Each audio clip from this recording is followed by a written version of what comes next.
So you're a smart, dedicated dog owner. You read all the books, you watch the videos, you try your best to be consistent. You put in the work because you love your dog and you want a well-behaved companion that you can be proud of. But what if I told you that some of your most common habits, things that you might be doing every single day, are secretly sabotaging all that hard work? So what if the very things you think are helping are actually just confusing your dog and making it harder for them to learn? It's a maddening place to be. You feel like you're doing everything you've been told to, yet your dog still has selective hearing or only listens when there are zero distractions around. It can make you feel like you're failing. I promise you, you're not. You've just fallen into a few incredibly common traps that trip up even the most well-meaning of dog owners. So today we're going to break down the top 5 training mistakes that even the smartest dog owners make. But more importantly, I'm actually going to show you simple, practical fixes that can get you back on track. And starting with one you're probably doing every single day, and that is repeating your commands. So picture this. You're at the park, it's time to head home. You call out to Fido, come, and nothing. He's completely absorbed in that fascinating patch of grass. So you try again, a little bit louder, come, still nothing. Now you're getting frustrated and your voice is an instrument. Fido, come! Finally, on the 3rd or 4th try, he slowly ambles back. Sound familiar? Yep.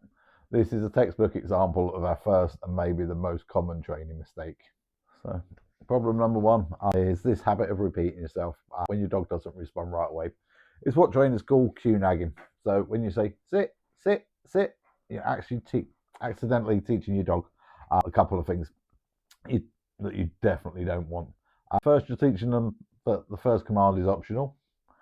They learn there's no rush because they know you're just going to say it again and again and again. And second, you might actually be teaching them that the real command isn't sit, but sit, sit, sit. Dogs are masters of pattern recognition, so if they always hear the word 3 times before you finally lure them into a sit, they're going to quickly learn to wait for that 3rd cue. This is how you create a dog that seems to ignore you, not because they're stubborn, but because you've accidentally trained them to tune you out. Your word loses its power and just becomes background noise. So, what's the solution to this? So the fix is simple in theory, but it does require discipline. It's called say it once. That's it. Give your command sit in a clear, calm voice.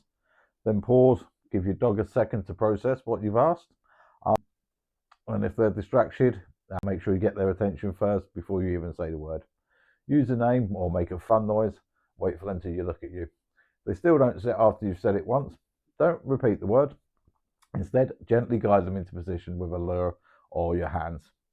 And the moment that their butt hits the floor, mark it with an enthusiastic yes, and then give them the treat or the reward. This keeps your cue clean and powerful. Sit means sit the first time. They still learn what the word means if you help them, but they only get the really good stuff when they do it on their own. This kind of clarity is the foundation for a reliable dog. So, on to mistake number 2. This mistake is called poisoning your cues.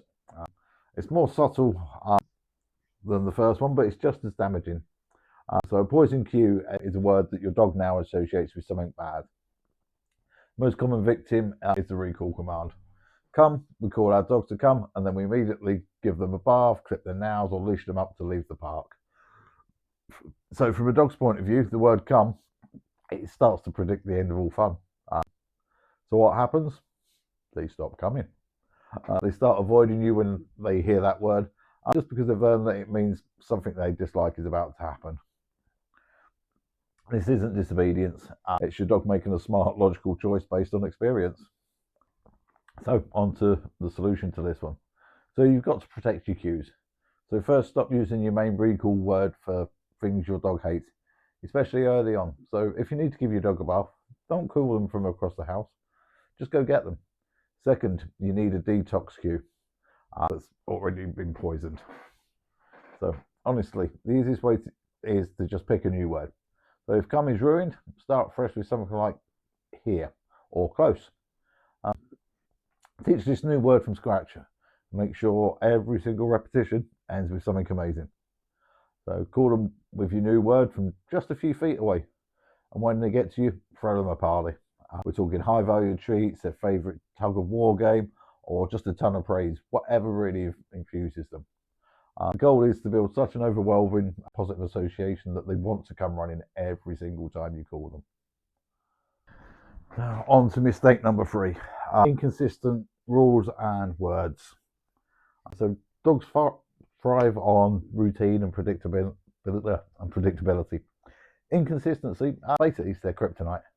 This mistake basically shows up in 2 main ways: inconsistent rules and inconsistent words. So inconsistent rules are sort of when sort of one day you let your dog jump up on your friend because they're a doggy person, but then the next day you scold your dog for jumping up at your neighbour. Or maybe your dog's allowed on the couch after his walks, but they're not allowed on the couch before their walks. So for a dog, this is sort of chaos. They don't get the nuances sometimes. They get always and never. So this lack of clear boundaries creates a stressed out, confused dog. So then there's inconsistent language. So if one person says down for laying on the floor and another says down for getting off the couch, the dog is going to struggle to understand what those 2 words mean. You can't have one word for 2 different commands. They don't, because dogs can't generalize words in the same way that we do. So what's the solution? So it's time for a bit of a family meeting. So everyone who lives with the dogs needs to get onto the same page. So first decide on the house rules. Is the dog allowed on the furniture or not? Is jumping ever okay? If you need to, write the rules down. The key is that they must be enforced 100% of the time and by everyone. So if the rule is no paws on the couch, it's always no paws on the couch. No letting them up if you just want to. And then second is agree on a doggy dictionary. So sit is always sit, down always means lay down. This type of consistency gives your dog clear, predictable world. They need that to be able to feel secure and also understand what you want from them. When a dog knows the rules of the game, they're much more likely to win. So on to mistake number 4, training sessions that are too long. So many of us think a longer training session equals better results. So we block out an hour on a Saturday afternoon to really work the dog. But for most dogs, especially puppies, this is one of the fastest ways to kill their love of learning. Just like little kids, dogs have short attention spans, so long, repetitive sessions quickly leads to boredom and frustration. So you might see your dog start to yawn, sniff the ground, or just look away. These aren't signs of stubbornness, they're signs of mental burnout. Pushing through it, it just creates a negative feeling about training and makes it less effective. And it means that training starts to feel like a chore to your dog instead of a fun game. So what is the solution to this problem? So it's fairly simple. It's ditch the marathon sessions and embrace the sprint. So it's so much more effective to do a few super short set training sessions throughout the day. We're talking like 5, 10, maybe 15 minutes tops. You can do one while you're having your coffee is brewing in the morning, and another during commercial break of your favourite program, and then one more before bed. Keeping it short and sweet keeps your dog engaged, excited, and eager for more. And always, always, always end on a high note. Finish the session after a great repetition while your dog is still happy and having fun. This leaves them with a really good positive memory and makes them look forward to your next training session and next round of training. So remember, quality over quantity. 5 minutes of focused, successful training is way more valuable than a frustrating half-hour slog. Now on to the last but not least, number 5 in our mistakes. Trying to teach your dog too much at once.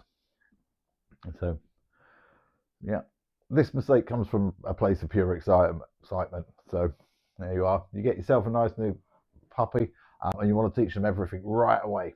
So sit, down, stay, shake, roll over, fetch, all in this first week. While that enthusiasm is awesome, this approach usually just overwhelms the dog. So imagine trying to learn 5 complex new skills in one afternoon. You probably end up confused, frustrated, and not very good at any of them. So it's the same for your dog. When you cram too much in or move to the next thing before the first one is solid, you just create a bit of a muddle. So the dog doesn't get enough time to truly master one behavior before you're asking for something else. This leads to your dog who sort of performs the commands but only performs them unreliably or seems to forget things overnight. So what's the solution? It's one thing at a time. It's that simple. Break training down into small digestible pieces for a few days. Dedicate your short sessions to just one skill, like getting a rock solid sit. Once your dog is offering a sit quickly and confidently without any major distractions, then you can start introducing maybe a down and building a strong foundation with one command before adding another. You help your dog actually understand and remember by doing it that way. So think of it like building a bit of a house. You have to pour a nice solid foundation before you start putting up the walls. Start with the crucial commands first, like sit, stay, come, leave it. Once those are all reliable, then you can start to get fancy with the tricks. Patience and a step-by-step approach will get you to your goals much faster than trying to do it all at once. So that's a list of the 5 most common training mistakes that can trip up even the smartest dog owners. We've got cue nagging, poisoning your cues, being inconsistent, training for way too long, and also trying to teach everything at once. Common thread here is a simple misunderstanding of how our dogs learn. They aren't trying to be stubborn or difficult. No, they're just responding to the signals that we give them. But making a few small shifts, like saying it once, protecting their words, being totally consistent, keeping it short and fun, and focusing on one skill at a time, we can completely transform our training. And we can replace their confusion with clarity and our frustration with a stronger, more trusting bond with our dog. So if you found this helpful and had a bit of a light bulb moment about your own training, do me a favour, hit that subscribe button. We drop new videos every week or so with practical tips to help you and your dog live your best lives together. Thanks for watching and happy training.